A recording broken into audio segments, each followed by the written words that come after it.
So I pulled the Queen of Swords and the Nine of Wands for the last 2 weeks of December. And so I'm trying to stay out of the camera light here. So the Queen of Swords is someone who's usually an air sign. This would be a Libra, Gemini, or Aquarius, Sun, Moon, or Rising.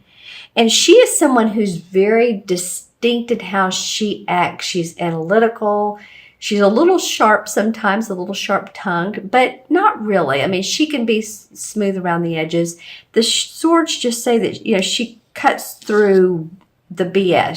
She's intellectual, analytical, unlike the cup cards, for one, that are very much about what we love and they're romantic and that.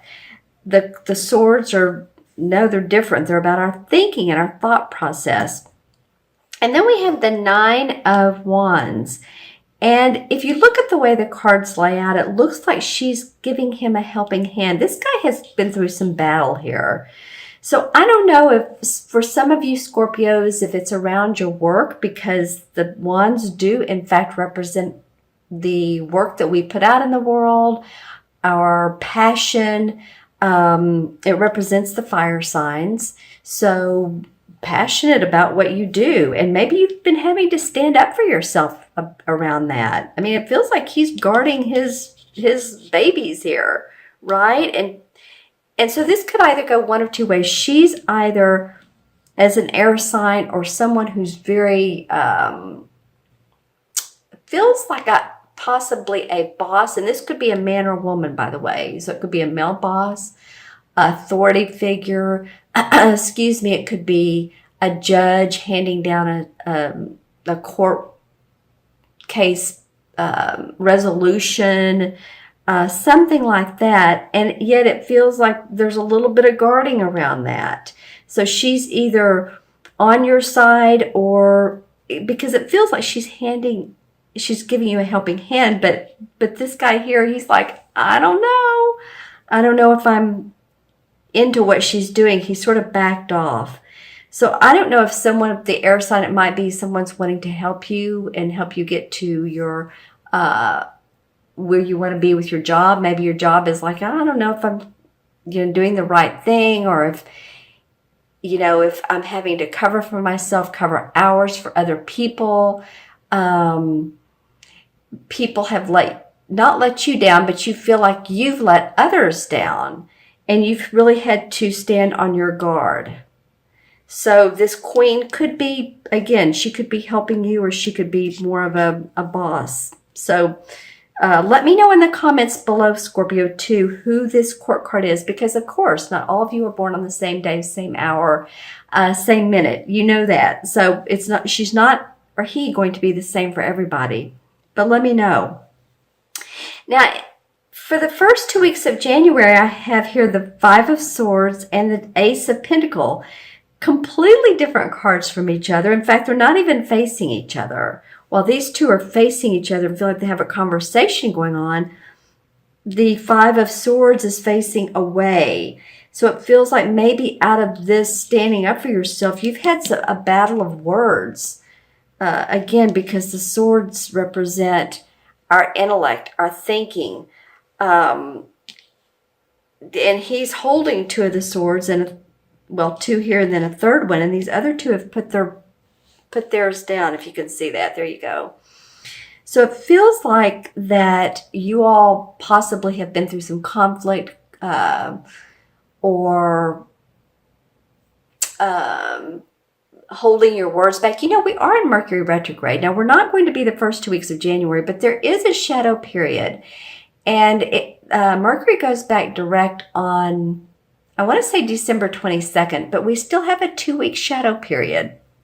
So it might be, Scorpio, that you're really having to watch your words around people, what you're saying. Maybe you're the one that's coming off a little bit sharp. If not, then, if this isn't you, if this is someone else and you're over here and you've had to kind of release the reins a little bit, then it may feel like someone has one over on you, either at work or at home. I'm just looking at these two, and they feel very similar, don't they? The Nine of Wands, he's guarding his post, while the Five of Swords, he's like victory, success over other people.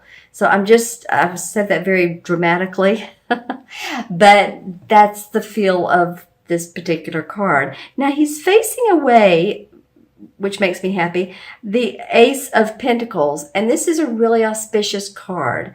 It's blessings from the universe of good health, good finances, new beginnings in health and finances. And, if I guess you could look at it that, excuse me, the hand is coming out of this card. So it might be that, if you're the winner of this wit or confrontation, that there's joy and abundance that comes out of it. You see what I'm saying? I mean, it feels like there's some hiccups along the way, and this Queen of Swords she's in the mix somehow. And yet at the end, there's the Ace of Pentacles. So either you're going to receive promotion, bonus, new opportunity of growth, hear about news of, again, all those things, employment, compensation package that's really nice. Maybe around the first of the year. Now, oftentimes companies do that.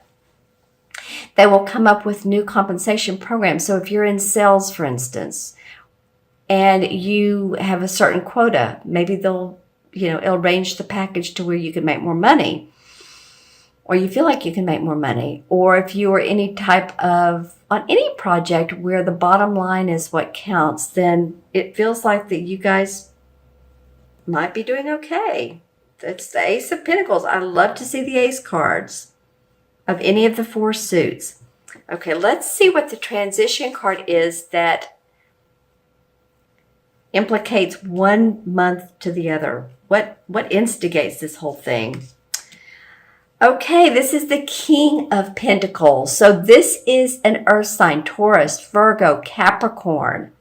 You have a couple people in your spread here, Scorpio.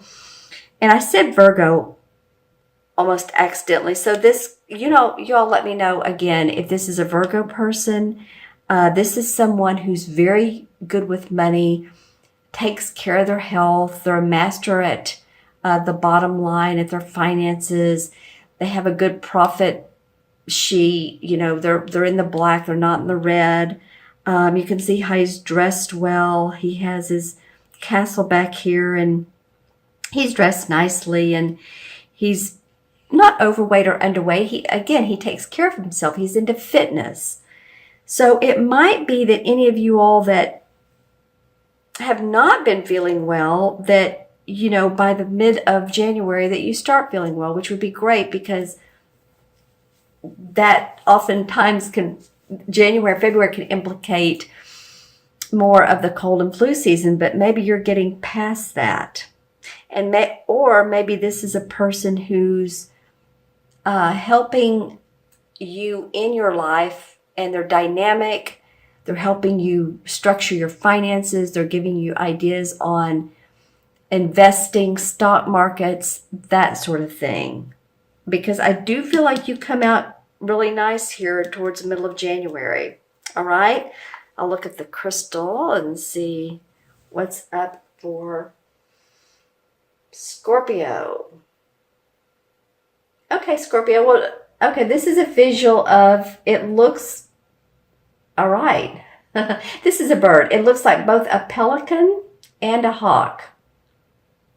So just saying, this could be a totem animal. I have a friend that anytime she sees a hawk, if we're in the car, she's like, there you go. It's just very special to her. It means a lot to her.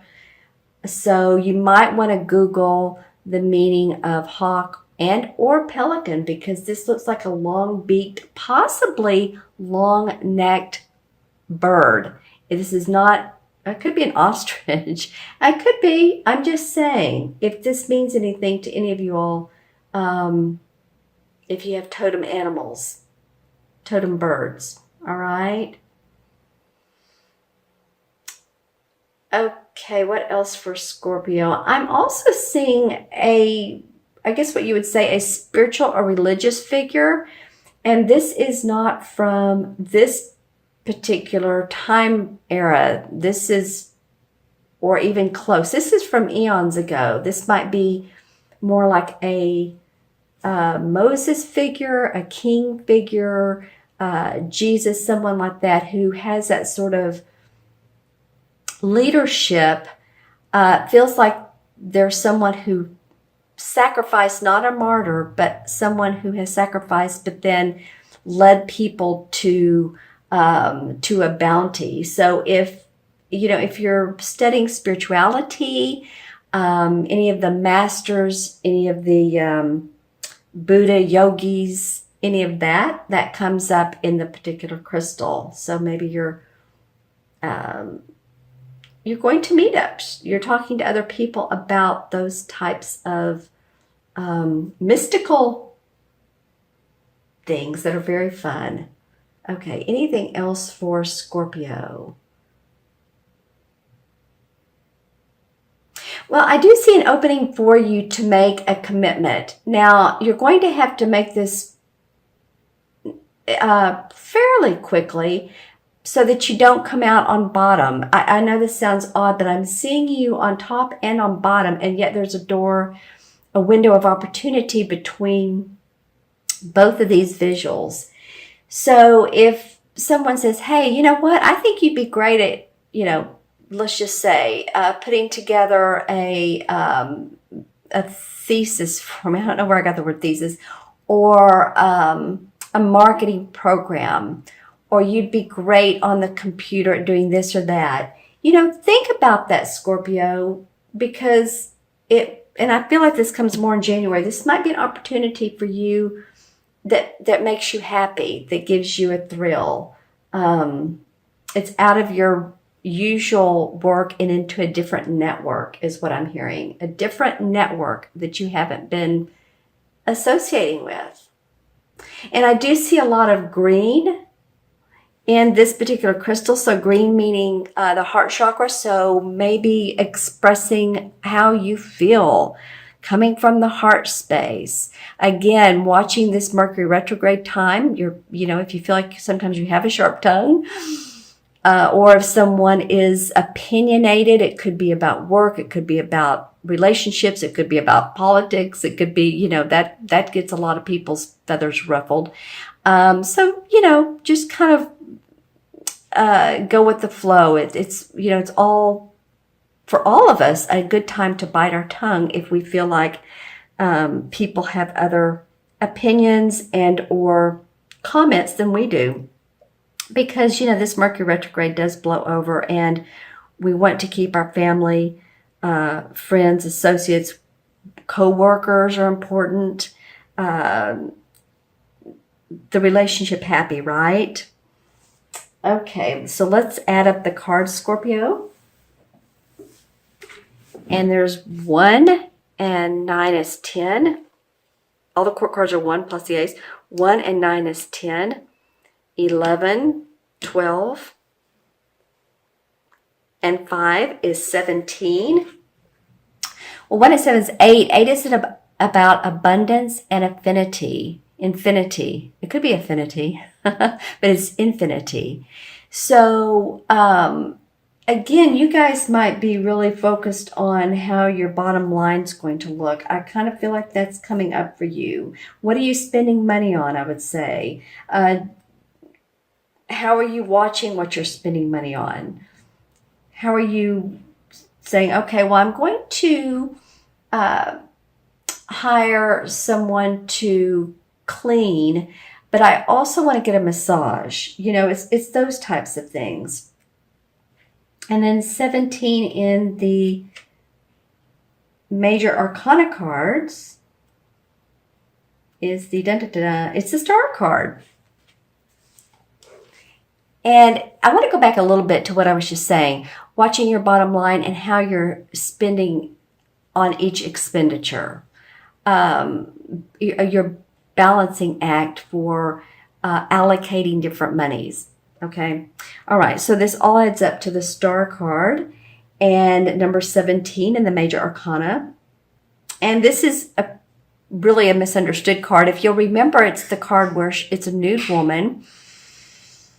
And she has one foot in a pond where she's flowing water, and she has another foot on the ground, and there's stars all around her. So usually this card indicates to me that your angels and your guides are around you. They're giving you messages. So if you're getting intuitive hits, Scorpio, then that wouldn't be unusual for you anyway. But notice them, acknowledge them, follow through with them. This is also represents the astrological sign of Aquarius. So maybe if you have any Aquarian friends, it also is, we're moving into the age of Aquarius, which is fun. The major word for this particular card also is hope for the star card. So I feel like with these different issues, communication, standing up for who you are and what you've done and your work, and this here, that I still feel like, you're feeling like, okay, there's still a lot of hope. We're all going through, I say we all, a lot of people are going through transitions and transformations right now. So you might be very well one of them.